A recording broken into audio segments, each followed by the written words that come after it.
আসসালামু আলাইকুম সম্মানিত ভিউয়ার্স, যে যেখান থেকে দেখছেন আপনাদের সকলকে ধন্যবাদ জানাই। আজকের ছাদ বাগানে নিয়ে আসলাম গ্যান্ডারি, এই সে আখ। দেখেন আপনাদের চোখের সামনে টপের মধ্যে কি পরিমাণে আখ আসছে, আপনারা দেখেন। ইনশাল্লাহ আপনাদের ভালো লাগবে। আপনারা এইভাবে টপের মধ্যে আখ চাষ করবেন, আপনার ছাদে আপনার বাগানে ইনশাল্লাহ ভরপুর বাম্পার ফলন পাবেন। দেখেন সুন্দর এবং মনোরম পরিবেশে গাছগুলো দেখেন। আমি ঘুরাই ঘুরে আপনাদেরকে দেখাই, টপটা দেখাই, আশেপাশে সব বিল্ডিং। এইভাবে ইনশাল্লাহ আপনারা এগিয়ে যাবেন আপনার ছাদ বাগানে। দেখতে থাকেন, ভালো লাগবে।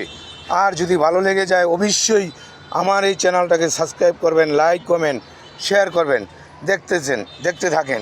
আসসালামু আলাইকুম ওয়া রাহমাতুল্লাহি ওয়া বারাকাতু।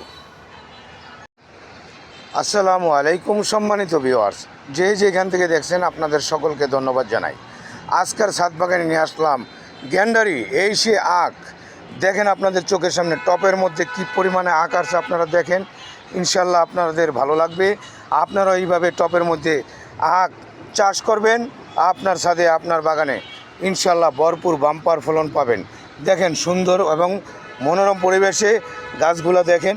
আমি ঘুরাই ঘুরে আপনাদেরকে দেখাই, টপটা দেখাই, আশেপাশে সব বিল্ডিং।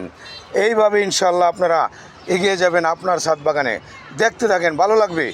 আর যদি ভালো লেগে যায় অবশ্যই আমার এই চ্যানেলটাকে সাবস্ক্রাইব করবেন, লাইক কমেন্ট শেয়ার করবেন। দেখতে থাকেন। আসসালামু আলাইকুম ওয়া রাহমাতুল্লাহি ওয়া বারাকাতু।